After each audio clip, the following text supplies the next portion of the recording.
శ్రీరంగసింహగిరిదేశికపాదసేవా ప్రాప్తాఖిల ద్రవిడవేదరహస్యజాతం శ్రీగౌతమాన్వయజమాశ్రితభాగధేయం గోపాలదేశికమహం శరణం ప్రపద్యే. వాధూలాన్వయసञ्जातमप्पलार्यतनूभवम् గోపాలాచార్య సచ్ఛాత్రం వందే వెంకటదేశికం. శ్రీవాత్స్య వరదాచార్య పౌత్రం తత్పద సంశ్రయం తాతార్యతనయం వందే రఘునాథాహ్వయం గురుం. కాశ్యపాన్వయ సంజాతం నారాయణ పదాశ్రితం శ్రీమన్నారాయణం వందే యతీశ్వరశ్రియాజుషం. సద్గ్రంథాధ్యయన సంగోష్ఠిని ఈనాటి వ్యాసంగానికి సాదరంగా ఆహ్వానిస్తూ కలిసి ప్రార్థన చేసుకుందాం. శ్రీపరాశర భట్టార్య శ్రీరంగేశ పురోహిత శ్రీవత్సాంకసుత శ్రీమాన్ శ్రేయసే మేస్తు భూయసే. ఉల్లాస పల్లవిత పాలిత సప్తలోకీ నిర్వాహకోరకిత నేమ కటాక్షలీలాం శ్రీరంగహర్మ్యతల మంగళదీపరేఖాం శ్రీరంగరాజమహిషీం శ్రియమాశ్రయామః. అనాఘ్రాతావజ్యం బహుగుణపరీణాహి మనసో దుహానం సౌహార్దం పరిచితమివాథాపి గహనం పదానాం సౌభ్రాత్రాదనిమిష నిషేవ్యం శ్రవణయోః త్వమేవ శ్రీర్మహ్యం బహుముఖయ వాణీ విలసితం. ఈనాడు గోష్ఠికి స్వాగత వచనాలని తెలియచేస్తూ నిన్నటి పాఠ్యాంశాన్ని మననం చేసి ఈ శ్రీగుణ రత్న కోశం అర్థానుసంధాన రూపమైనటువంటి వ్యాసంగానికి మననానికి శ్రీకారం చుట్టినటువంటి శుభారంభం చేసినటువంటి స్వాతిని మనసారా అభినందిస్తున్నాను. నిన్న మనం చెప్పుకున్నటువంటి విషయాలని ఒక క్రమంలో చక్కగా మళ్ళీ మనకి సూచన చేస్తూ సంక్షిప్త మధురంగా మననాన్ని కొనసాగించింది. ఒకరి గురించి విశేషంగా మళ్ళీ మనం చెప్పుకోవలసిన అవసరం లేదు. శ్రోతృ పరిషత్ దృష్ట్వా అంది. దృష్ట్యా అంటే ఆ ఆస్పెక్ట్ లో, ఆ దృష్టితో అని అర్థం అన్నమాట. అక్కడ ఒక్క చోట చిన్న సవరణ తప్ప చక్కగా స్పష్టంగా పాయింట్ వైజ్ గా నిన్న చెప్పినటువంటి అంశాలనన్నింటినీ అందించినటువంటి స్వాతిని మనసారా అభినందిస్తున్నాను. ఎందుకంటే ఎక్కువ మాట్లాడితే మళ్ళీ సమయం చాలదేమో అనేటటువంటి బెంగతోటి ఇలా చక్కగా మననాన్ని అందరూ కూడా అందుకొని ఏ గ్రంథాన్ని మనం అనుసంధానం చేసుకున్నా అందులో కనీసం ఒక్క రోజైనా మనం చెయ్యాలి అనేటటువంటి శ్రద్ధ అమ్మ యొక్క అనుగ్రహంతో మనకి పరిపూర్ణంగా కలగాలి అని ప్రార్థన చేసుకుందాం. అందులో విశేషించి ఇవాళ శుక్రవారం నాడు శుభారంభం చెయ్యటం చాలా చాలా అమ్మ అనుగ్రహానికి అనుగ్రహాన్ని పొందడానికి తగినటువంటి మరొక సదవకాశం. అలాంటి సదవకాశాన్ని అందిపుచ్చుకొని మననం చేసినటువంటి మన స్వాతికి ఇతోధికంగా ఆచార్య అనుగ్రహం, భగవద్ అనుగ్రహం కలగాలి అని ప్రార్థన చేసుకుంటూ మన వ్యాసంగాన్ని ప్రారంభం చేసుకుందాం. మనకి ఇవాళ లింక్ కనెక్ట్ అవ్వలేదు.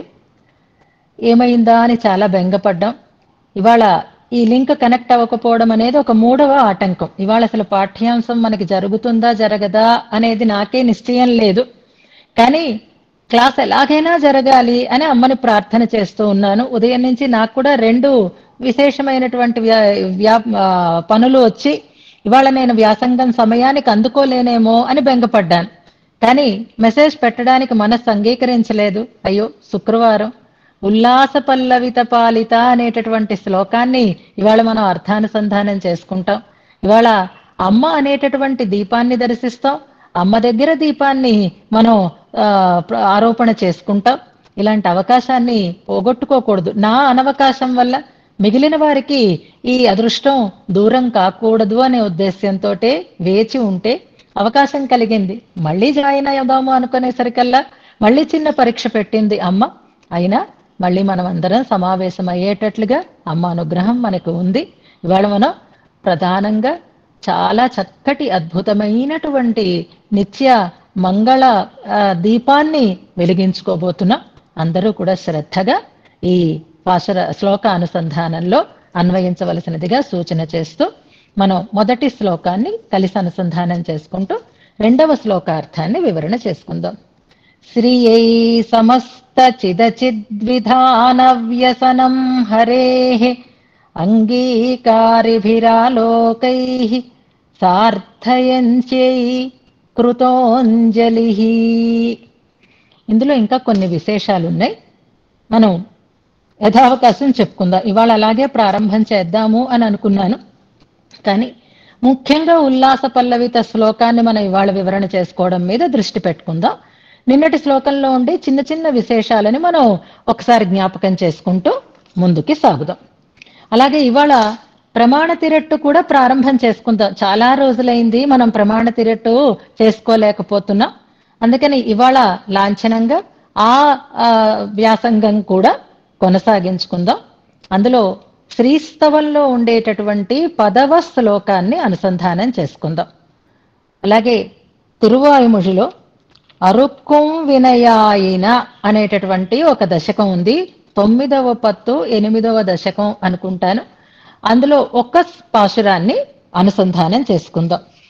అలాగే తిరువాయుమొழிలో చాలా రోజులైంది కాబట్టి తిరువాయుమొழிలో 10వ శతకంలో 7వ దశకంలో 5వ పాశురాన్ని అనుసంధానం చేసుకుందాం.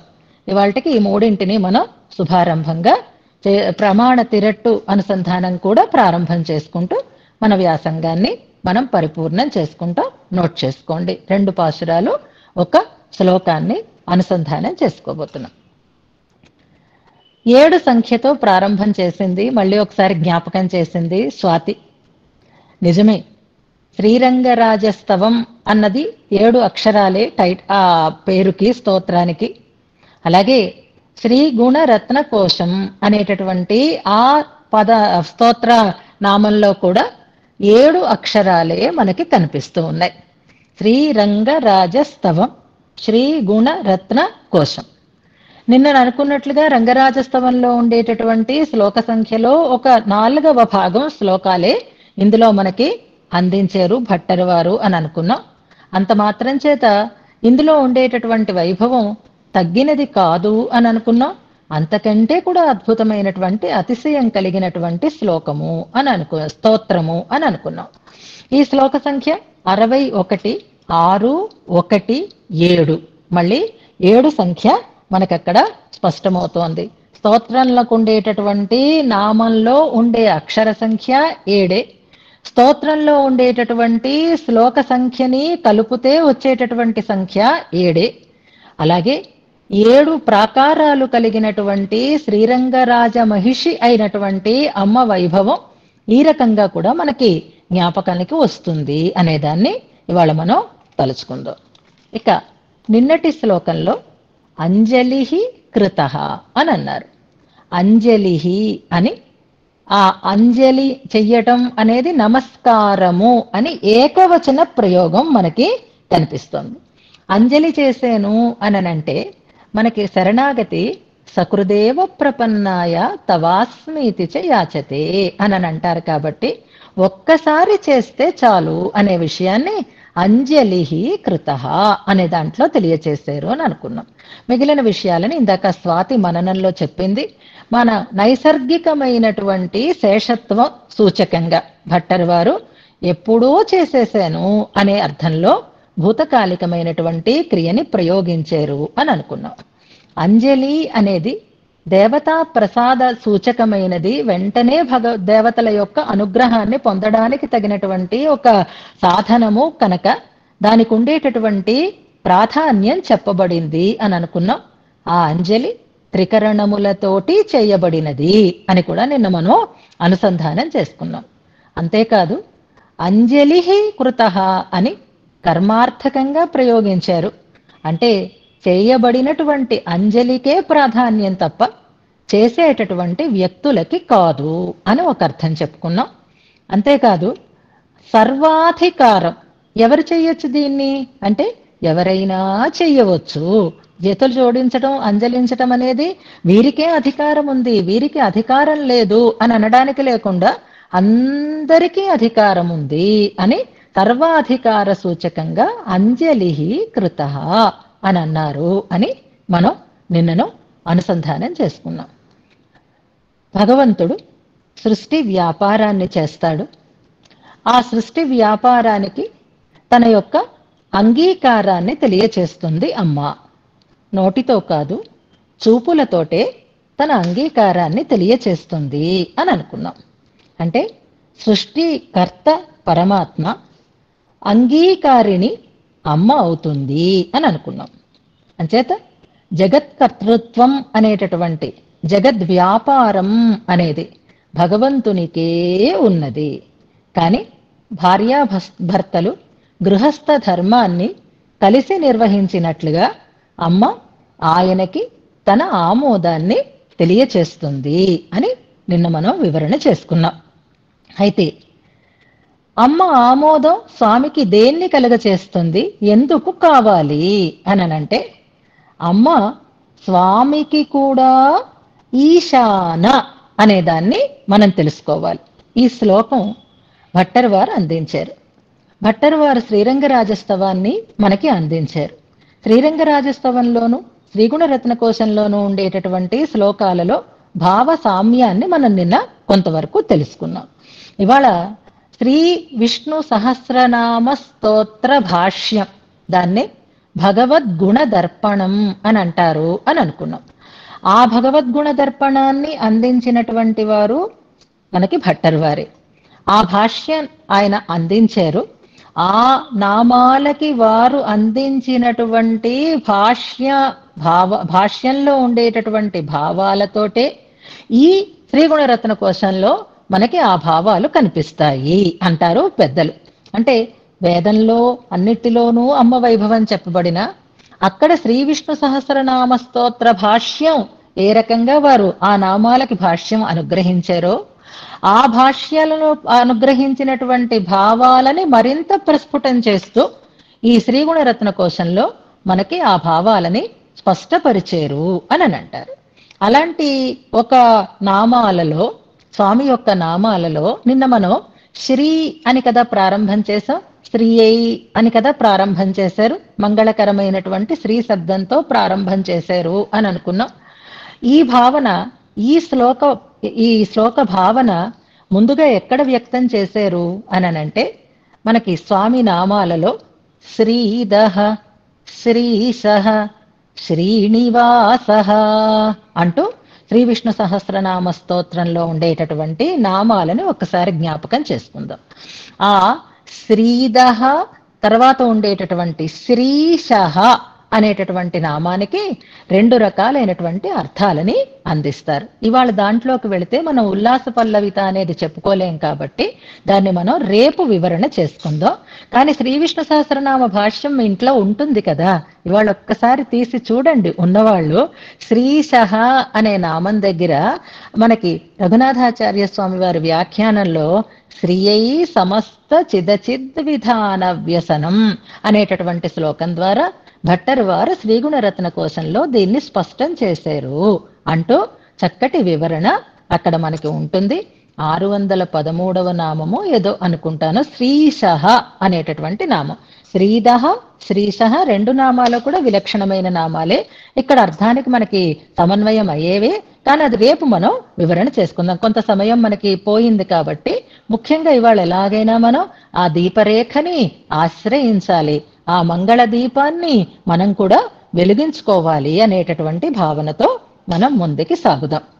ఇక ప్రతి శ్లోకంలో కొన్ని విశేషాలని మనం శ్లోకం చెప్పుకున్నప్పుడే తెలుసుకుంటూ వెళ్ళిపోదాం. శ్రీ శబ్దం దగ్గరికి వచ్చేసరికి దానికి రకరకాలైనటువంటి అర్థాలని చెప్తారు. అందులో ప్రధానంగా 6 అర్థాలని మనకి చెప్తారు. తిరుమంత్రార్థాది రహస్య గ్రంథాలని సేవించేటప్పుడు మనం ఆ అర్థాలని వివరణ చేసుకుంటూ వస్తూ ఉంటాం.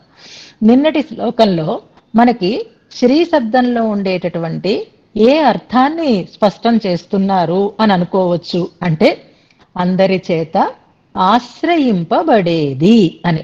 ఆశ్రయించేది, ఆశ్రయింపబడేది అని రెండు అర్థాలు చెప్తారు మనకి.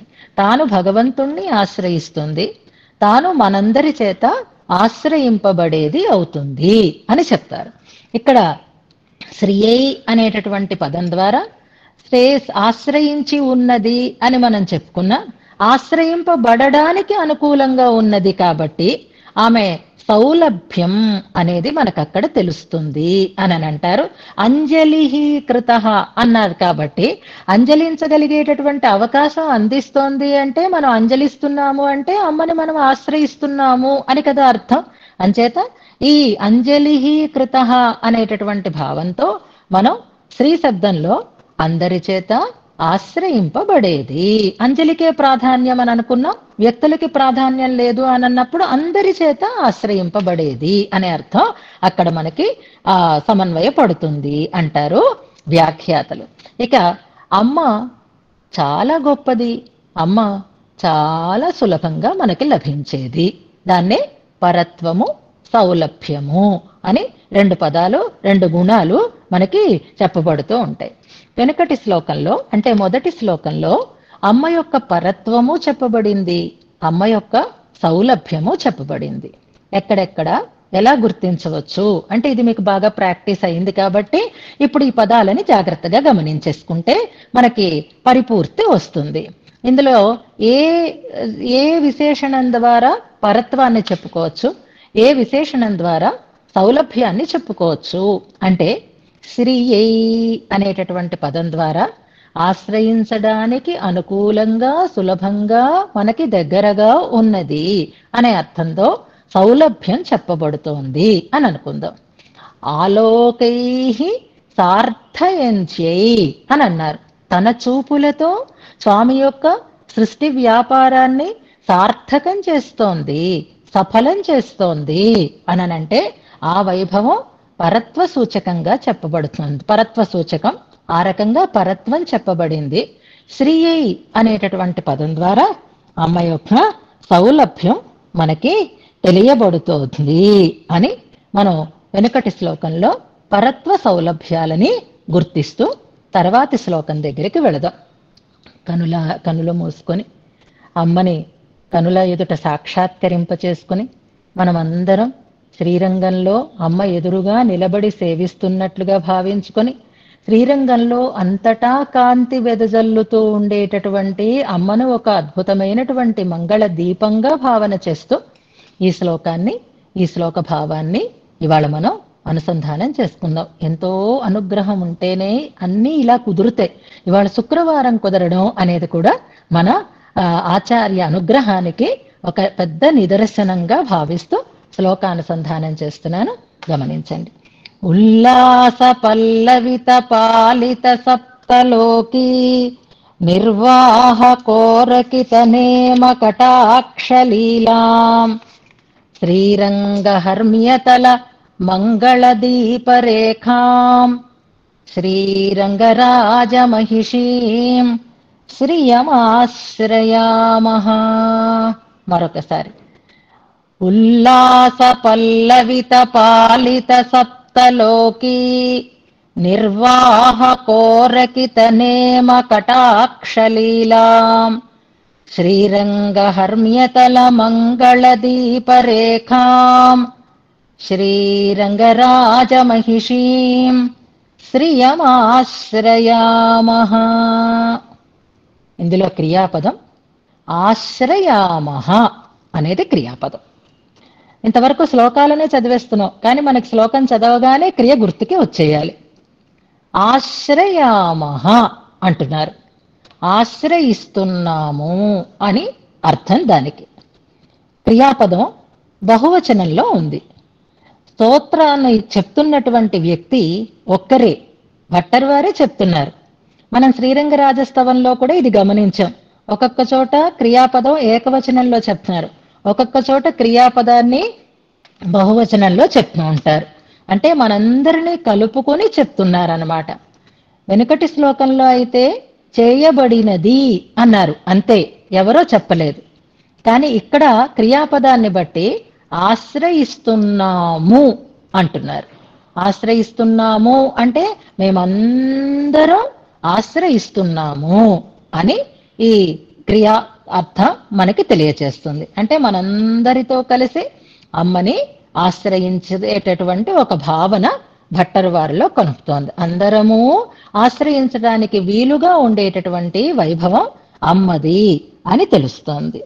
ఆశ్రయామహ, ఆశ్రయిస్తున్నాము ఎవరిని అంటే దాని ముందు ఉండేటటువంటి పదమే తీసుకోండి. శ్రియం ఆశ్రయామహ. వెనుకటి శ్లోకంలోనూ శ్రీయై అని వచ్చింది చతుర్థి విభక్తి. ఇందులో శ్రీయం ద్వితీయ శ్రీదేవిని ఆశ్రయామహ, ఆశ్రయిస్తున్నాము, శ్రీని ఆశ్రయిస్తున్నాము. నిన్న చెప్పుకున్నాం శ్రీ అనే పదం చేత చెప్పబడేటటువంటి లక్ష్మీ స్వరూపము సాక్షాత్తుగా అర్చామూర్తిగా ఉండేటటువంటి శ్రీరంగనాయకి అని నిన్న మనం చెప్పుకున్నాం. కాబట్టి ఇక్కడ శ్రీయం ఆశ్రయామహ అంటే శ్రీరంగనాయకిని ఆశ్రయామహ, ఆశ్రయిస్తున్నాము అని అంటున్నారు. ఎవరు ఆమెకి ఎందుకు ఆశ్రయించాలి ఆమెని అనంటే శ్రీరంగరాజ మహిషి అంటున్నారు. శ్రీరంగరాజని యొక్క పట్టమహిషి అయినటువంటి మహారాణి అయినటువంటి శ్రీయం ఆశ్రయామహ. ఆఖరిలైనంత మనకి స్పష్టంగా తెలిసిపోయింది. ఇప్పుడు ఆమె ఎందుకు ఆశ్రయిస్తున్నాం, ఆశ్రయించడానికి అవకాశం ఉందా అంటే ఆమెకు ఉండేటటువంటి మరొక విలక్షణత్వాన్ని చెప్తున్నారు. ఆమెని ఆమెగా ఒక మూర్తిగా ఆశ్రయించటం లేదు, ఆమెని ఒక అద్భుతమైనటువంటి మంగళ దీపమైగా అయినటువంటి ఆమెని ఆశ్రయిస్తున్నాము అని అంటున్నారు. మనం వెనక నుంచి ముందుకు వెళదాం. అలా వెళుతూ ఉంటే కరెక్ట్ గా వస్తుంది చూడండి. ఆశ్రయామహ, శ్రియం ఆశ్రయామహ, శ్రీరంగరాజమహిషీం శ్రియం ఆశ్రయామహ. ఆ శ్రీరంగరాజమహిషి ఎవరు అంటే మంగళ దీప రేఖా. రేఖా అంటే ప్రథమా విభక్తి, రేఖాం అలాంటి మంగళ దీప రేఖ అయినటువంటి ఆమెను అని అంటున్నారు. దీపము అనేది మామూలు పదం, దానికి మంగళ అనేటటువంటి ఒక విశేషణాన్ని చేర్చారు. మంగళ దీపం అంటే మామూలు దీపం కాదు, మంగళ దీపం. ఎందుకు ఈ మంగళ అనే పదాన్ని వాడుతున్నారనేది వ్యాఖ్యానంలో తెలుసుకుందాం. మామూలు దీపం ఎందుకు పెట్టుకుంటాం మనం? అసలు దీపానికి ఆవశ్యకత ఏమిటి అంటే చీకటిని పోగొడుతుంది కనుక దీపం వెలిగించుకోవాలి అని అనుకుంటాం. చీకటి పోవటానికి దీపం మనకి అవసరం అవుతుంది కదా. మరి ఇక్కడ ఈ శ్రీరంగం అనేది చీకటి కలిగినటువంటి ప్రదేశం కాదు కదా. అలాంటి చోట దీపానికి ఏం ఆవశ్యకత? ఎక్కడైతే అజ్ఞానం ఉంటుందో అక్కడ జ్ఞాన దీపం కావాలి. అంటే ఇక్కడ ఉండేటటువంటి దీపం చీకటిని పోగొట్టడం అనేటటువంటి ప్రయోజనం వల్ల పెట్టినటువంటి దీపము కాదు. ఎందుకంటే ఇక్కడ చీకటే లేదు, అంత వెలుగే ఉంది. కానీ దీపం ఎందుకు పెట్టుకుంటాం అంటే పూజ గదిలో దీపం ఎందుకు పెట్టుకుంటాం? చీకటిగా ఉంటుంది, కనపడాలి, లేకపోతే పూజ చేసుకోలేం అని పెట్టుకోవచ్చు కదా. ఎందుకు దీపం పెట్టుకుంటాము అంటే వెలుగు ఉన్నా వెలుగు లేకపోయినా మంగళకరంగా దీపాన్ని పెట్టుకుంటాం. ఏ మంచి పని చేసినా ముందు దీపారోపణం ఎందుకు చేసుకుంటాము అంటే మంగళకరంగా అంటున్నారు. కాబట్టి ఇక్కడ మంగళ దీపం అని స్పష్టం చేస్తున్నారు. మంగళార్థమైనటువంటి దీపం, ఇది మామూలు దీపం కాదు. దీంట్లో ఉండేటటువంటి ప్రత్యేకత ఏది అంటే మంగళకరమైనటువంటి దీపము. దీపం అని ఊరుకోలే, దీపరేఖాం అంటున్నారు చూడండి. అంటే ఆ దీపరేఖ అనడం వల్ల ఔజ్వల్యం కనిపిస్తుంది. అంటే మంచిగా దీప కళిక అంటారు చూసారా, అందులో దీపం కూడా వేడి కలిగించేది కాకూడదు. దీపం ఎలా ఉండాలి అంటే మనకి శుభాన్ని కలిగించేది కావాలి, కానీ వేడిని అందించేది కాకూడదు. లైట్లు వేసుకుంటాం, కానీ ఆ లైట్ల వల్ల మనకి వేడి కలిగి రేడియేషన్ వల్ల మనలో ఒక రకమైనటువంటి తీవ్రమైన తాపం ఏర్పడుతుంది. కానీ ఈ దీపం అలాంటి అగ్నిశిఖ లాంటిది కాదు, దీపరేఖ ఔజ్వల్యానికి ప్రతీకగా ఉన్నది. ఆ ఔజ్వల్యవంతమైనటువంటి దీపం మనకి సులభంగా అందుకోవడానికి తగినట్లుగా ఎక్కడ ఉంది అంటే శ్రీరంగ హర్మ్యతల మంగళ దీప రేఖాం అంటున్నారు. ఎక్కడ ఉంది అంటే శ్రీరంగ హర్మ్యతలం మీద ఉన్నది. జాగ్రత్తగా గమనించండి. మనం శ్రీరంగం వెళ్ళి ఎప్పుడు చూస్తూ ఉంటాం. అక్కడ ఒక ఇత్తడి రేకు కూడా వేసి పెడతారు. అక్కడి నుంచి నిలబడి చూస్తే ఆ అమ్మ విమానం మీద ఆ లక్ష్మీ అమ్మవారి ఆ ప్రతిమ మనకి కనిపిస్తూ ఉంటుంది. ఈ శ్రీరంగ హర్మ్యతలం అనే మాటని జాగ్రత్తగా మనం అర్థం చేసుకోవాలి. శ్రీరంగ హర్మ్యతలం అంటున్నారు. హర్మ్యము అంటే మేడ అని సాధారణమైనటువంటి అర్థం. కానీ హర్మ్యము అనే పదానికి శ్రీరంగ హర్మ్యం అనంటే శ్రీరంగ విమానము అని అంటున్నారు. హర్మ్యం అని ఊరుకోలేదు, హర్మ్య తలం అంటున్నారు. తలం అంటే పైభాగము అని అర్థం అనమాట. శ్రీరంగ విమాన పైభాగము, ఉపరితలం అంటాం, భూతలం అంటాం చూసారా, అలాగా తలం అంటే ఆ పైభాగము అని అర్థం. శ్రీరంగ హర్మ్యానికి పైభాగము అంటే శ్రీరంగ విమానము అని ఒక అర్థం మామూలుగా మనకి వస్తుంది. నిజానికి హర్మ్యము అనే పదానికి డిక్షనరీ మనకేం చెప్తుంది, అమరకోశంలో దానికి అర్థం ఏం చెప్తారు అంటే ధనవంతుల యొక్క నివాసము అంటారు. హర్మ్యము అంటే మంచి సంపన్నుల యొక్క నివాస స్థానాన్ని హర్మ్యము అనేటటువంటి పేరుతోటి చెప్తారు అని అంటారు. ఇక్కడ శ్రీరంగంలో ఉన్న హర్మ్యతలమా, శ్రీరంగము అనేటటువంటి హర్మ్యతలమా, మళ్ళీ మనకు అసలు సందేహం రాకూడదు. జాగ్రత్తగా గమనించండి. సులభమైన పదాలే, కానీ అర్థాన్ని వివరణ చేసుకునేటప్పుడు ఇప్పుడు ధనవంతుల నివాసము అని అన్నాం అనుకోండి, శ్రీరంగంలో ఎన్నో ధనవంతులు ఎన్నో అలాంటి హర్మ్యాలు ఉండేటటువంటి అవకాశం ఉంటుంది. శ్రీరంగమునందు ఉన్న హర్మ్యతలము అని అనుకోవాలా, లేకపోతే శ్రీరంగము అనేటటువంటి హర్మ్యతలము అని అనుకోవాలా? తత్పురుష, అలాగే కర్మధారయం, ఇలాంటి సమాసాలు చాలా ఉంటాయి. ఇవాళ చెప్పే టైం లేదు, శ్లోకం పూర్తి చేయాలనే తాపత్రయమే. కాబట్టి శ్రీరంగమునందున్న హర్మ్యతలము అని కనుక్కోవడం కంటే శ్రీరంగం అనేటటువంటి హర్మ్యతలము అని అనుకుందాం. శ్రీరంగమే ఒక హర్మ్యమైతే శ్రీరంగము అనేటటువంటి హర్మ్యము యొక్క తలము, ఉపరి భాగము అని మనం తీసుకుందాం. శ్రీరంగం అనేటటువంటి హర్మ్యతలం మీద అంటున్నారు. ధనవంతులు, అమ్మ కూడా పట్టమహిషి కాబట్టి ఆ పట్టమహిషి ఉండేటటువంటి అద్భుతమైనటువంటి నివాసము అది శ్రీరంగ హర్మ్యతలమే అవుతుంది.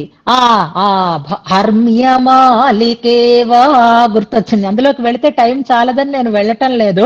ఇప్పుడు అసలు శ్లోకంలో కూడా మొదటి పదం కూడా మనకి శ్రీరంగ దాంట్లో భవ పదమపిధ దివ్యధామకత్వం తదుభయతంత్రిత హర్మ్యమాలికేవా అనేటటువంటి శ్లోకం హర్మ్య పదాన్ని మనకి జ్ఞాపకం చేస్తుంది. శ్రీరంగం అనేటటువంటి హర్మ్యతలం అది ఆమె అంత హాయిగా ఉండడానికి తగినటువంటి స్థానమా అంటే అరే శ్రీరంగం అండి అది అంటారు. శ్రీరంగం అనేసరికల్లా శ్రీదేవికి నృత్య స్థానము. మన నిర్వచనాలు చెప్పుకున్నాం కదా, పెరియ పిరాటియార్క్ నృత్య స్థానం అని కదా మనం చెప్పుకున్నాము. అలా శ్రీరంగం అనేది అమ్మకి నాట్య రంగం అయి ఉంది. కాబట్టి భగవంతుడు అన్నింటినీ వదిలి ఇక్కడ ఇష్టపడి ఇక్కడికి వచ్చి ఉంటున్నాడు కనుక క్షీరాబ్ధేహ మండలాత్ భానోహ అనేటటువంటి శ్లోకాన్ని ఇక్కడ జ్ఞాపకం చేస్తారు.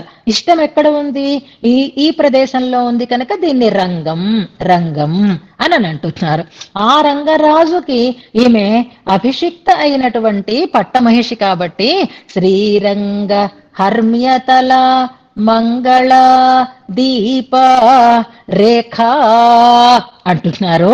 అమ్మవారిని మంగళకరమైనటువంటి దీపంగా ప్రకాశిస్తూ ఉండేటటువంటి శ్రీరంగరాజ మహిషి అనడంలో రంగరాజ మహిషి, ఈ మహిషి పదం జాగ్రత్తగా గమనిస్తే దేవదేవ దివ్య మహిషి అని రామానుజుల వారి ఆ చూర్ణికలో ఆ ప్రయోగం మనకి జ్ఞాపకం రావాలి. రామానుజుల వారు దేవదేవ దివ్య మహిషి అన్నారు. భట్టర్ వారు శ్రీరంగరాజ మహిషి అంటున్నారు. మహిషి అనే పదం పట్టమహిషి అనేటటువంటి, అంటే పట్టాభిషిక్తురాలు. రాజులకి ఎంతో మంది భార్యలు ఉంటారు, బహువల్లభులు వారు. కాబట్టి ఎంతో మందిని వివాహం చేసుకున్న అందరికీ ఆ ప్రాధాన్యం ఉండదు. అలాగే ఈయన రాజు, ఈయన ఒక దీక్షని, ఒక రక్షణ దీక్షని వహించి ఉంటున్నాడు. రాజుగారికి ఏమిటి? రక్షణ దీక్షే ప్రధానమైనది. ఆ రక్షణ కోసమే పట్టం కడతారు, పట్టాభిషిక్తుడు అవుతున్నాడు. ఆయనకి పట్టాభిషేకం చేసేటప్పుడు ఆయన పక్కనే ఎవరు కూర్చొని పట్టాభిషిక్తురాలు అవుతారో వారిని పట్టమహిషి అని అంటారు. కృతాభిషిక్త మహిషి అని నిర్వచనం చెప్తున్నారు. అలా అభిషిక్తురాలు అయినది కాబట్టే ఈమెని మహిషి అంటున్నారు. అంటే స్వామి యొక్క దేవేరులలో ప్రధానురాలు అని మనకి చెప్తున్నారు. అంతేకాదు, అందరు దేవేరుల కంటే చాలా ముఖ్యమైనది శక్తి చక్రంలో ప్రధానురాలు అంటారు. ఇంకా ముందు ముందు ఈ శ్లోకంలో మనకి ఆ వివరాలు కూడా, ముందు స్తోత్రంలో ఆ శ్లోకాలు కూడా మనకి వస్తాయి. అందుకే శ్రీవల్లభ అని అన్న తర్వాత ఏవం భూత భూమి నీళానాయక అంటారు. అందుకని శ్రీవల్లభ అన్నది ప్రధానమైనటువంటి అంశం. ఇక్కడ మహిషి పదాన్ని మనం గుర్తుపెట్టుకోవాలి అంటే అభిషిక్తురాలు, రాజుగారితో పాటుగా పట్టాభిషేక సమయంలో అభిషిక్త అయినటువంటి ఆమెనే మహిషి అని అంటారు అనేది ఒకటి. ఇంకా ఎంతమంది భార్యలు ఉన్నా భార్యలందరిలోకి ప్రధానురాలు అని పురాణగతమైనటువంటి ఒక ప్రమాణం ద్వారా మనకి చెప్తూ ఉంటారు. అంతేకాదండి, ఈమెదే మొత్తం పెత్తనం అంతా. ఈమె అందరికీ ఆర్డర్స్ పాస్ చేస్తూ ఉంటుంది. ఆ ఆర్డర్స్ ని అనుసరించి మొత్తం ఆ ఇల్లంతా, ఆ ప్రదేశం అంతా కూడా నడుస్తూ ఉంటుంది. అందుకే శ్రీదేవికి ఉండేటటువంటి ప్రాధాన్యాన్ని వైకుంఠ గద్యంలో కూడా భగవద్ రామానుజులు మనకి స్పష్టం చేస్తారు. ఈ ముక్త పురుషుడు వైకుంఠాన్ని చేరిన తర్వాత అందరినీ సేవిస్తూ వెళతాడు కదా, అక్కడ అమ్మవారు కనిపిస్తారట. ఎలాగా? అందరికీ ఆర్డర్స్ పాస్ చేస్తూ కనిపిస్తారట. శేషాసనాదులందరికీ కూడా ఏ పని ఎవరు చెయ్యాలో వాళ్ళకి ఆ పనిని సూచిస్తూ అమ్మ అక్కడ ఆజ్ఞలు జారీ చేస్తూ ఉంటుంది అంటారు. గుర్తు తెచ్చుకుందాం ఒకసారి. శేషాసనాది సర్వ పరిజనం భగవతః తత్తదవస్తోచిత పరిచర్యాయాం ఆజ్ఞాపయంత్యా అంటున్నారు. అలా అందరికీ తన ఆజ్ఞలని జారీ చేస్తూ వారి చేత పరిచర్యలను చేయించేటటువంటి ఉత్తమమైనటువంటి స్థానాన్ని వహించి ఉన్నటువంటి తల్లి శ్రీ పట్టమహిషి అని అమ్మని శ్రీరంగరాజ మహిషి శ్రీయం ఆశ్రయామహ, అలాంటి తల్లిని ఆశ్రయిస్తున్నాము అని అంటున్నారు. ఇది అంటే ఇప్పుడు మంగళదీపరేఖ అనేది ఒక విశేషణం, పట్టమహిషి అనేది ఒక విశేషణం. ఇది కాకుండా ముందు ఉండేటటువంటి భాగానికి మనం వెళదాం. శ్లోకాన్ని పూర్వార్థము, ఉత్తరార్థము అని రెండు భాగాలు చేసుకుందాం. ఇప్పుడు మనం ఉత్తరార్థాన్ని అనుసంధానం చేసుకున్నాం. ఇప్పుడు శ్లోకంలో ఉండేటటువంటి పూర్వార్థానికి వెళుతున్నాం. ఈ ఉత్తరార్థంలో ఆమెని శ్రీరంగరాజ మహిషి అని చెప్పడం, మంగళదీపరేఖ అని చెప్పడం, ఆమెని శ్రీరంగ హర్మ్యతలంలో ఉండేటటువంటి దీపరేఖ అని చెప్పడం ద్వారా అమ్మ మనకి అందుబాటులో ఉంటుంది అనేటటువంటి సౌలభ్యం ఇందులో చెప్పబడింది. ఎక్కడో ఉండదు, మన దగ్గరే ఉంది, మనకి అందుబాటులోనే ఉంది అని సౌలభ్యాన్ని చెప్తోంది మనకి ఉత్తరార్థం. ఇక సులభంగా ఉంటే విలువ మనకి తెలుస్తుందా? తెలియదే. విలువ కలిగి ఉండాలి అంటే అన్నిటికంటే గొప్పది కావాలి. ఆ పరత్వాన్ని మనకి పూర్వార్థంలో స్పష్టంగా తెలియచేస్తున్నారు. ఇప్పుడు పూర్వార్థాన్ని జాగ్రత్తగా మనం గమనిద్దాం. ఈ పూర్వార్థంలో ప్రారంభమవుతోంది. ప్రతి పదానికి వివరణ చెప్తాను. పదార్థాలు ముందు గుర్తుపెట్టుకుందాం, తర్వాత ఆ భావాన్ని మనం తెలుసుకుందాం. ఉల్లాస, పల్లవిత, పాలిత, సప్తలోకి అంతవరకు ఉందాం. సప్తలోకి అంటే 7 లోకముల యొక్క సముదాయము అని అర్థం. నిజానికి లోకాలు 7 కాదు, భువనాలు ఎన్ని అంటే పైన 7 లోకాలు, కింద 7 లోకాలు అని మనం చెప్పుకుంటున్నాం. ఆ పేర్లు కూడా మనం వైకుంఠ గద్యం అప్పుడు తెలుసుకుంటున్నాం. మనం పైలోకాలు ఎక్కడి నుంచి ప్రారంభమవుతాయి అంటే భూలోక, భువర్లోక, సువర్లోక అంటూ ప్రారంభం చేస్తారు. మరి కింద లోకాలు ఎక్కడా అంటే అతల, వితల కుతల అంటూ ప్రారంభం చేస్తున్నారు. ఇప్పుడు సప్తలోకములు అని చెప్పడంలో మరి మిగిలిన లోకాలు చెప్పబడుతున్నాయా, చెప్పబడడం లేదా అని ముందుగా సందేహం కలిగితే, భూలోకమే కిందన ఉండేటటువంటి అన్ని లోకాలకి ఉపలక్షణము అని మనం చెప్పుకోవాలన్నమాట. అంటే కింద లోకాలన్నింటికి బదులుగా భూలోకాన్ని చెప్పినట్టుగా మనం తీసుకుని, భూలోకం నుంచి ఉండేటటువంటి 7 లోకాలని సప్తలోకి అంటున్నారు. అంటే మిగిలిన లోకాలు ఇక్కడ లేవు అని కాదు. ఇప్పుడు టీంలో ఎంతమంది ఉన్నా టీం లీడర్ ఎలాగైతే ప్రధానం అని మనం అనుకుంటామో, అలాగే కింద ఉండేటటువంటి లోకాలన్నింటినీ రిప్రజెంట్ చేస్తూ భూలోకాన్ని మనం అనుకుంటే, భూలోకం నుంచి ఉండేటటువంటి 7 లోకాలు అనే దాన్ని ఇక్కడ సప్తలోకి అన్న చోట మనం సమన్వయం చేసుకోవాలి. ఇక్కడ ఉల్లాస అనే పదం ప్రారంభం అవుతోంది. ఉల్లాసం అనే పదం మామూలుగా యాడ్స్ లో అక్కడ మనకి ఉల్లాసంగా, ఉత్సాహంగా అని మనం వింటూ ఉంటున్నాం. ఆ ఉల్లాసం అనే పదం మనలో కలిగేటటువంటి ఒక ఆనంద వ్యక్తిని సూచించేది. ఏమిటంత ఉల్లాసంగా ఉన్నావు అని అంటూ ఉంటాం. ఈ ఉల్లాస పదం మనం శ్రీరంగ రాజస్తవంలో ఏ శ్లోకంలో వచ్చింది అనేది ఒక్కసారి జ్ఞాపకం చేసుకుందామా? ఆ శ్లోకం ఉన్న వాళ్ళకి గుర్తు వచ్చేయాలి. వపుర్మందారస్య ప్రథమ కుసుమోల్లాస సమయ వచ్చిందా? మా రమ్మగారు ఇంకా గట్టిగా దాన్ని వపుర్మందారస్య అని కూడా అనుసంధానం చేశారు. రికార్డింగ్ చూస్తూ ఉంటే నేను చెప్పాను కదా, మీ తప్పులన్నీ నాకు ఎలాగా లైవ్ లోనే ఉన్నాయి, అవసరం వచ్చినప్పుడల్లా సూచన చేస్తూ ఉంటాను అని అన్నాను కదా. వపుర్మందారస్య అన్నారు. మందారం కాదు, మందారం. ప్రథమ కుసుమ ఉల్లాస సమయ, ఆ ఉల్లాస పద్ధతి తీసుకోండి. ప్రథమ కుసుమ ఉల్లాసం అంటే అక్కడ ఉల్లాసం అంటే ఏం చెప్పుకోవాలి అంటే, మొట్టమొదట పుట్టినటువంటి పువ్వు యొక్క ఆ పుట్టుక అని అనుకోవాలి, కనపడుట అని అనుకోవాలి, తోచుట అని అనుకోవాలి. అంటే ఉల్లాసము అంటే బయటపడుట, కనపడుట అనే అర్థాన్ని తీసుకోవాలి. ఉల్లాస పల్లవిత, ఇక్కడ ఏం చెప్తున్నారు అంటే ఒక తీగ. ఆ తీగ ఏది అంటే కటాక్షలీల అనేటటువంటి ఒక తీగ. ఆ తీగకి చిగురు తొడిగింది, ఆ చిగురు ఉదయించింది, ఆ తీగ మొగ్గ తొడిగింది అంటున్నారు. వెనకటి శ్లోకంలో అమ్మ కటాక్షాలను గురించినటువంటి ప్రస్తావనే వచ్చింది. అక్కడ ఆలోకములు అని అన్నారు, ఇక్కడ కటాక్షములు అని చెప్తున్నారు. కటాక్ష లీలని ఇందులో మనకి తెలియచేస్తున్నారు. ఈ కటాక్ష లీల ఒక తీగ అయితే ఆ తీగ చిగురు పెడుతోంది. ఎప్పుడు? పల్లవిత అనే పదం ఉంది చూసారా? పల్లవం అంటే చిగురు. దేని చేత ఈ కటాక్షలీల అనేటటువంటి ఆ తీగ పల్లవితమవుతోంది, చిగురిస్తోంది అనంటే ఉల్లాసము చేత అని మనం చెప్పుకోవాలి.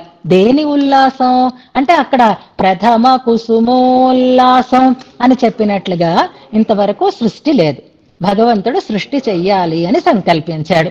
ఆ సృష్టిని ఆమోదిస్తోంది తన చూపులతో అమ్మవారు అని మనం అనుకున్నాం.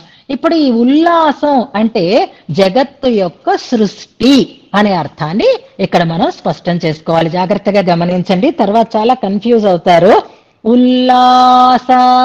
ఉల్లాసము చేత అంటే జగత్తు యొక్క తోచుట, అంటే జగత్తు యొక్క సృష్టి వలన, అంటే భగవంతుడు జగత్తుని సృష్టి చేస్తే అమ్మవారికి చాలా ఆనందం అన్నమాట. అంచేత అమ్మవారి యొక్క కటాక్ష ఏమవుతుంది? కటాక్ష లీల అంటే విలాసవంతమైనటువంటి కటాక్షము పల్లవితో చిగురు తొడిగినట్లుగా ఉంటుంది. అంటే మరింతగా దాని యొక్క ఆ కటాక్షము యొక్క స్థితి మనకి కనిపిస్తుంది. దేనివల్ల? భగవంతుడు సృష్టి చేస్తే, అంటే సృష్టికి అమ్మవారి కటాక్షాలే కారణమవుతున్నాయి. సృష్టి లేనప్పుడు అసలు అమ్మవారిలో కటాక్షం మనకి కనిపించేటటువంటి అవకాశం లేదు. తీగ ఉంటుంది కానీ మోడులాగా ఉంటుంది. సృష్టి చెయ్యకపోతే, భగవంతునిలోనే ఇవన్నీ ఇమిడి ఉంటే ఏమీ ఆనందం లేదు. ఈ జీవులని సృష్టిస్తే, చిదచిద్ విధానం చేస్తే, ఆ సృష్టి వల్ల అమ్మ కటాక్షం పల్లవిత, పల్లవితమవుతోంది. అంటే అమ్మకి ఆనందం అనమాట. అమ్మ మన వాళ్ళ కోసం ఈయన ఈ పని చేశాడు అని అమ్మవారి కటాక్షం పల్లవితమైందిట. అంటే తీగకి చిగురొస్తే అబ్బా ఇదిగో ఎదుగుతోంది ఎదుగుతోంది బాగుంది అని మనకు ఎలా అనిపిస్తుందో అమ్మ కటాక్షలీల పల్లవితం అవుతుంది. ఎప్పుడు అంటే ఉల్లాసం చేత. దేని ఉల్లాసం? సప్తలోకి ఉల్లాసం అని అనుకోవాలన్నమాట. అంటే జగత్ సృష్టి వల్ల పల్లవించింది, అమ్మలో ఉండేటటువంటి కటాక్షలీల అనేది పల్లవించింది. మరి సృష్టించి వదిలేస్తే ఎలాగా? కాదు కదా, దాన్ని రక్షించాలి. పాలిత సప్తలోకి నిర్వాహం అంటున్నారు. పాలిత సప్తలోకి నిర్వాహం, రక్షింపబడుతూ ఉండేటటువంటి సప్తలోకములు. సప్తలోకి ఉల్లాసము అని అనుకోవాలి. పాలిత సప్తలోకి నిర్వాహము అంటే ఇది స్థితిని చెప్తోంది. ఉల్లాసం అనే పదం సృష్టిని చెప్తోంది. నిర్వాహం అనేటటువంటి పదం స్థితిని చెప్తోంది. పాలిత అంటే రక్షింపబడవలసినటువంటి, రక్షిస్తూ ఉండేటటువంటి సప్తలోకి నిర్వాహం అంటున్నారు. అంటే భగవంతుడు సృష్టి చేస్తే అమ్మ కటాక్షం పల్లవించింది. అమ్మ కటాక్షం పల్లవిస్తే సృష్టి అన్నమాట. ఆ సృష్టి జరిగింది అని అర్థం. ఇప్పుడు ఆ సప్తలోకి నిర్వహణం కూడా ఆయన చేస్తున్నాడు. స్థితిని ఆయన వహిస్తున్నాడు, ధరిస్తున్నాడు మొత్తం ఈ లోకాలనన్నింటినీ. దాంతో అమ్మ మరింత ఆనందాన్ని పొందుతోంది. అందుకే సప్తలోకి నిర్వాహ కోరకితం. కోరకితం అంటే మొగ్గ తొడగడం అని అర్థం అనమాట. పల్లవితం అంటే చిగురించటం, కోరకితం అంటే మొగ్గ తొడగడం. పల్లవం వస్తే తర్వాత పువ్వు, తర్వాత మనకి ఫలం, ఇవి వరుసగా వస్తున్నాయి. కాబట్టి ఇక్కడ పువ్వుని చెప్పకుండా కోరకితం అని అంటున్నారు. కోరకం అంటే మొగ్గ అని అర్థం కదా. మొగ్గ తొడగడం చిగురు కంటే కూడా ఇంకొంచెం ఉన్నత స్థితిని పొంది ఉండడం. స్వామి సృష్టి చేసిన పల్లవించినటువంటి ఆ కటాక్షలీల స్వామి స్థితిని చేస్తూ ఉంటే, ఈ లోకాలని ధరించి ఉంటూ ఉంటే కోరకితం మొగ్గ తొడిగిద్ది అంటున్నారు. మరి ఎప్పుడు ఫలవంతమవుతుంది అంటే బహుశా మనకి ముక్తిని ప్రసాదిస్తే అమ్మ ఆనందాన్ని పొందుతుందేమో. ఇప్పుడు అమ్మ కటాక్షాన్ని ఒక తీగలా తీసుకుంటే స్వామి సృష్టిస్తున్నాడు, ఇది పల్లవిస్తోంది. స్వామి నిర్వహిస్తున్నాడు, ఇది మొగ్గ తొడుగుతుంది. ఆ మొగ్గ తొడిగినటువంటి ఆ కటాక్షం అంటే ఇప్పుడు మొగ్గ అనేసరికల్లా విడకుండా ఉంటుంది కదా. మనం అంగన్మాన్యాలతో అనే చోట కింకిణి వాయ్ చేద తామరై పోలే అంటారు. స్వామి ఒక్కసారి కళ్ళు విప్పకయ్యా మేము తట్టుకోలేము, కొంచెం కొంచెంగా కనులు తెరవాలి అన్నట్లుగానే అమ్మ యొక్క ఈ కటాక్షం పూర్తిగా అవసరమయ్యి అప్పుడు ఈ సృష్టి స్థిత్యాదులు జరుగుతాయా అంటే అక్కర్లేదు. నేమ కటాక్ష లీలా, ఈ నేమ అనే పదం జాగ్రత్తగా జ్ఞాపకం పెట్టుకోండి. కిందటి శ్లోకంలో వ్యసనం అనే పదం జ్ఞాపకం పెట్టుకోండి. మళ్ళీ పదాలు, పదార్థాలు, వాక్యార్థాలు, క్రియా పదార్థాలు ఇవన్నీ కూడా మనకు వస్తాయేమో తర్వాత. అందుకని వ్యసనం అంటే రెండు అర్థాలు చెప్పుకున్నాం. వ్యసనం అంటే ప్రయాస అని చెప్పుకున్నాం, వ్యసనం అంటే ఆసక్తి అని చెప్పుకున్నాం. ఇక్కడ నేమ కటాక్షం అంటున్నారు. అంటే అమ్మవారు చూస్తోంది, మొగ్గ ఇలా ముడుచుకుని ఉన్నప్పుడు కొంచెంగానే అది వికాసాన్ని పొందినట్లుగా అమ్మ యొక్క ఈ కటాక్ష లీల కూడా నేమో అంటున్నారు. నేమ శబ్దానికి నిజంగా నిఘంటువు చెప్పినటువంటి, శాస్త్రం చెప్పినటువంటి అర్థం ఏమిటి అంటే సగము అని అర్థం అన్నమాట. కానీ ఇక్కడ మనం ఏం చెప్పుకోవాలి అంటే స్వల్పము అని అర్థం చెప్పుకోవాలి. సగము అన్న దాని భావాన్నే తీసుకుంటూ స్వల్ప అని అర్థం చెప్పుకోవాలి. నేమ కటాక్ష లీలాం అంటున్నారు. అంటే అమ్మ యొక్క కటాక్ష లీలే సృష్టికి స్థితికి హేతువు అవుతోంది అని, అమ్మ యొక్క ఆ వికాసం కోసమే, అమ్మ యొక్క ముఖ వికాసం కోసమే స్వామి సృష్టి స్థిత్యాదులని చేస్తున్నాడు. ఆమె వికాసాన్ని పొందితేనే ఈ పని ఇక్కడ జరుగుతుంది అంటే హేతువుని చెప్తున్నారు. వెనకటి శ్లోకంలో అయితే ఆమోదాన్ని చెప్పారు, ఇందులో హేతువుని చెప్తున్నారు. అంటే ఆనందిస్తోంది, ఆమెకి పిల్లల కోసం స్వామి చేస్తున్నటువంటి ఈ పని ఆనందదాయకంగా ఉంది. అది కూడా విస్తారమైనటువంటి చూపులు కాదు, నేమ కటాక్ష లీలా. ఈ నేమ పదం మళ్ళీ మర్చిపోకుండా గుర్తుపెట్టుకోవాలి. ఉల్లాస పల్లవిత నిత్యము చదువుకుంటాం మనం. ఆ చదువుతున్నప్పుడు ప్రతి అక్షరం ప్రతి పదం తాలూకు భావం మనకి అవగత కావాలి. అందుకే అమ్మ చూస్తోంది, ఆ చూపులని మనం చూడాలి. ఎలాంటి చూపులు అవి అంటే నేమ కటాక్ష లీలా, చిన్నగా చూస్తోంది. కొంచెంగా ఆ మొగ్గ ఎలా అయితే విడనట్లుగా ఉంటుందో అలాగే అమ్మ అరమోడ్పు కనులతో చూస్తోంది, కడగంటి చూపులతోటి అమ్మ చూస్తోంది. అలాంటి కటాక్ష లీల కలిగినటువంటి ఆమె అని అంటున్నారు. అవి అంటే కొంచెం చిన్న కళ్ళు విప్పకుండా ఉన్నటువంటి నేత్రములతో అని అనుకోవాలి. అవి కోరకితము అయింది, పల్లవితము అయింది అంటున్నారు. ఇప్పుడు ఒకసారి జాగ్రత్తగా ప్రతి పదానికి అర్థం చెప్తాను, గమనించండి. ఉల్లాస అంటే కనపడుట వలన, తోచుట వలన అని ఉంటుంది. దాన్నే కనపడడం అంటేనే సృష్టి చేయబడడం వల్ల అని అర్థం అన్నమాట.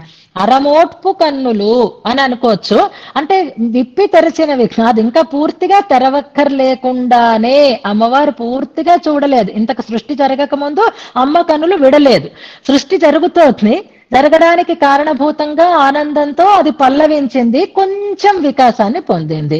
ఇప్పుడు నిర్వాహం జరుగుతోంది, ఇంకొంచెం దాంట్లో విస్తృతి ఏర్పడింది. ఆ నేమ కటాక్ష లీలనే మనకి ఇక్కడ చూపిస్తున్నారు. అలాంటి లీల కలిగినటువంటి అమ్మ అని మనకి చెప్తున్నారు. ఉల్లాస జగత్తు యొక్క సృష్టి వలన, పల్లవిత పల్లవించిన, పాలిత సప్తలోకి పాలింపబడేటటువంటి 7 లోకముల యొక్క నిర్వహణము చేత, ధరించుట చేత అంటే రక్షించుట చేత, కోరకిత మొగ్గ తొడిగినటువంటి, నేమ స్వల్పమైనటువంటి, కటాక్ష లీలా కటాక్షమనేటటువంటి విలాసము కలిగిన, కటాక్షము యొక్క లీల కలిగిన అని అనుకోవాలి. లీల అంటే ఇక్కడ వినోదం అన్నమాట. అంటే అమ్మ చూపులలో ఆనందం కనిపిస్తోంది. అమ్మ ఆనందం కోసమే స్వామి సృష్టి స్థిత్యాదులని చేస్తున్నాడు. అలాంటి కటాక్ష వైభవం కలిగినటువంటి అమ్మ అంటున్నారు. పెద్దల తాలూకు భావనలని తర్వాతి వారు అనుసరిస్తారు అనడం కోసం ఇందాక ప్రమాణ తీరట్టుగా చదువుకుందామని మీకు చెప్పిన శ్లోకాలు, ఒక శ్లోకం చెప్పాను చూసారా, కూరత్తాళ్వాన్ కూడా ఇదే భావనని మనకి ప్రకటన చేశారు. యస్యాహ కటాక్ష వీక్షాక్షణ లక్ష్యం, యస్యాహ కటాక్ష మృదు వీక్షణ దీక్షణేన అనేది 11వ శ్లోకం కాదు, 10వ శ్లోకం చూడండి. యస్యాహ కటాక్ష మృదు వీక్షణం అన్నారు అక్కడ కూరత్తాళ్వాన్. మృదు వీక్షణం ఏమిటి? ముట్టుకుంటామా? ఎక్కడైనా చూపును ముట్టుకుంటామా చెప్పండి? కానీ ఆ మృదు అనే పదంలోనే చిన్న, కొంచెం అనేటటువంటి అర్థం మనకి మృదు వీక్షణం, స్వల్ప వీక్షణం అనే అర్థం అక్కడ కూరత్తాళ్వాన్ ప్రయోగించారు. ఇదే ప్రయోగాన్ని కొంచెం, చిన్న అనేటటువంటి అర్థం వచ్చేటటువంటి ప్రయోగం అమ్మ ఈ మాత్రంగా కటాక్షిస్తే చాలు మొత్తం జగత్ సృష్ట్యాదులు జరుగుతాయి, దానికి హేతువు అమ్మ యొక్క చూపే అనడానికి చతుశ్లోకిలో యామునాచార్యుల వారు కూడా ఒక పదప్రయోగం చేస్తారు.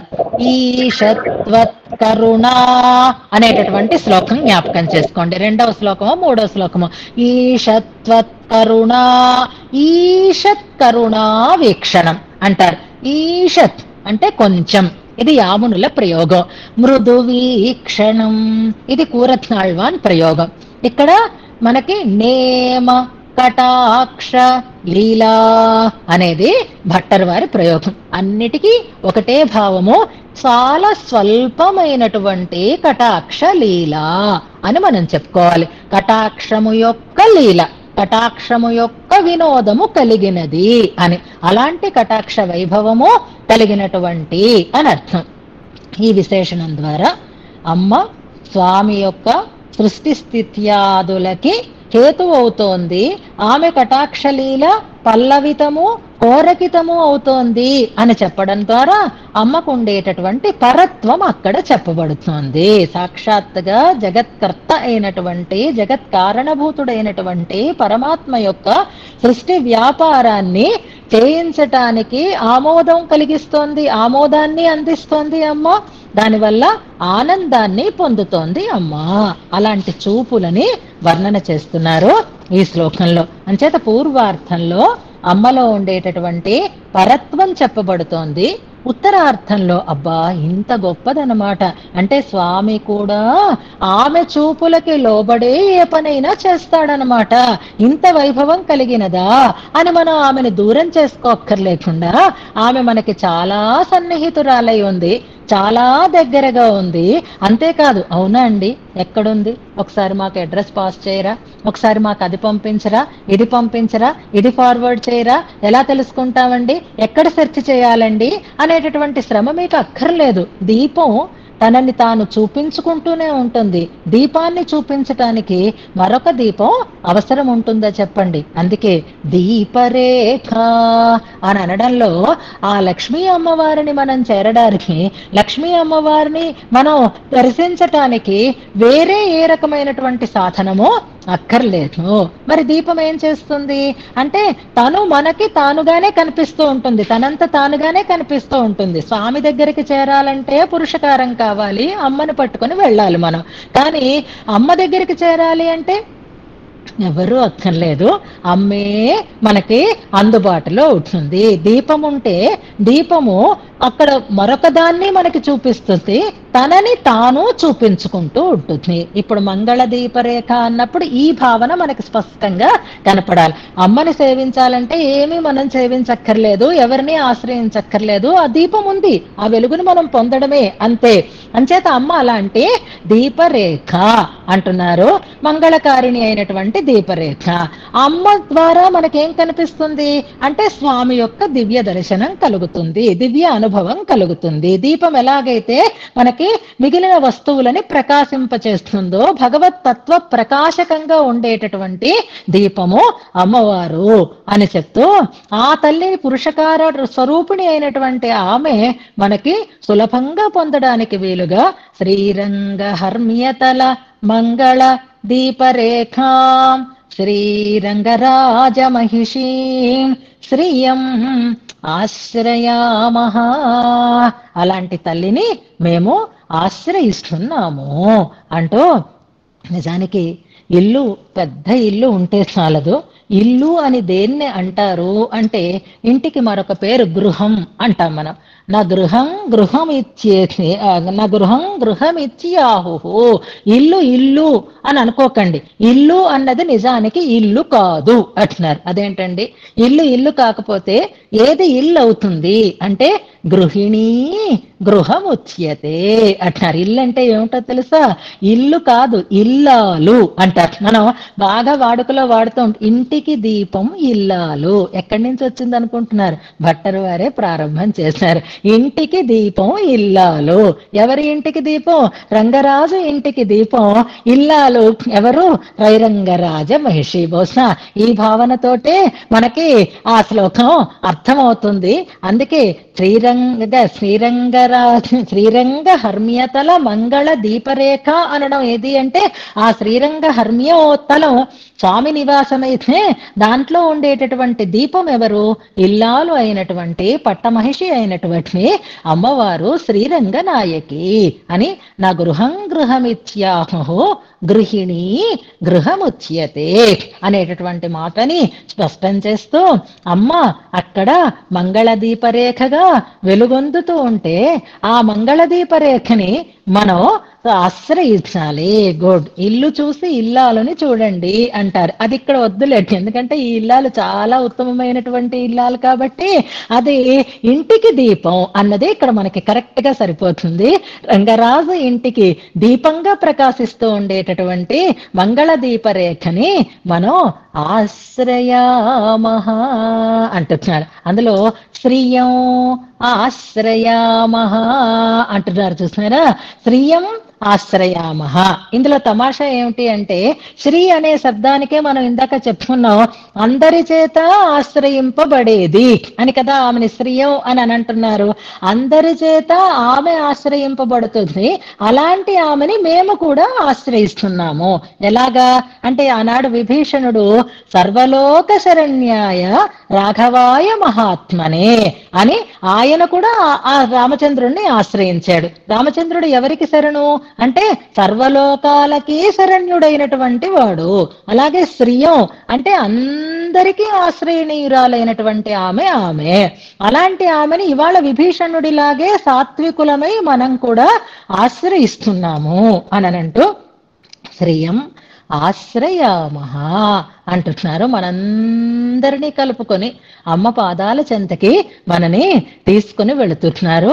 ఇందులో కూడా ఆశ్రయిస్తున్నాము అంటేనే నమస్కార రూపమైనటువంటి మంగళాచరణం మనకి స్పష్టం అవుతోంది అని అనుకోండి. ఆశ్రయించడము అంటే శరణు వేడడము అంటే నమస్కరించడము, పాదాలు పట్టడము అనే అర్థం. కాబట్టి వెనుకటి శ్లోకంలోనూ ఈ శ్లోకంలోనూ కూడా నమస్కార రూపమైనటువంటి మంగళాచరణాన్ని చేస్తున్నారు భట్టరు వారు అంటారు. వెనుకటి శ్లోకంలో నమస్కారం పెట్టేశారు కదండి, మళ్ళీ మళ్ళీ ఎందుకు నమస్కారాలు పెడుతున్నారు అనంటే ఒక మంచి పనికి ఎన్నో విఘ్నాలు ఉంటాయి, గుర్తుపెట్టుకోండి. ఇవాళ అసలు ఈ క్లాస్ జరుగుతుందా జరగదా అనేటటువంటి విఘ్నాలు మనకు ఎలా వచ్చాయో, విఘ్నం ఎప్పుడు ఏ రూపంగా వస్తుందనేది మనకి ఊహించలేం. హాయిగా కూర్చున్నాం కానీ ఎవరం జాయిన్ అవ్వలేకపోతున్నాం. మనదే ఈ మీటింగ్ కానీ ఆ విఘ్నం ఎలా వస్తుంది అనడానికి మనకి అందులో శ్రేయాంసి బహు విఘ్నాన్ని, శ్రేయస్కరములైనటువంటి పనులకైతే ఎన్నో రకాలైనటువంటి విఘ్నాలు వస్తూనే ఉంటాయి. అందుకే భట్టరు వారు ఇప్పుడు మంచి ప్రబంధాన్ని ప్రారంభం చేశారు, స్తుతి ప్రబంధాన్ని ప్రారంభం చేశారు, త్రిగుణరత్న కోశాన్ని ప్రారంభం చేశారు. వారికి మనస్సులో బెంగనమాట, అయ్యో విఘ్న బాహుళ్యం ఉంటుంది, అలాంటి విఘ్నాలు తొలగాలి అంటే ఒకటికి 10 సార్లు మంగళం మంగళం మంగళం మంగళాచరణం చేసుకోవాలి అనేటటువంటి ఉద్దేశ్యంతో 4 శ్లోకాలలో మంగళాచరణం చేస్తున్నారు. ఇది విశేషం శ్రీగుణరత్న కోశంలో. అందులో 2 శ్లోకాలు, నిన్న చెప్పుకున్న శ్లోకం ఇవాళ చెప్పుకున్నటువంటి శ్లోకము కూడా నమస్క్రియా రూపమైనటువంటి మంగళాచరణం. ఎందుకు నమస్క్రియ అనంటేనట, ఇదే ఒక చిన్న కిటుకు. దేవతల వల్ల విఘ్నాలు తొలగాలి, మంగళ దేవతల వల్ల మనకి విఘ్నాలు తొలగాలి.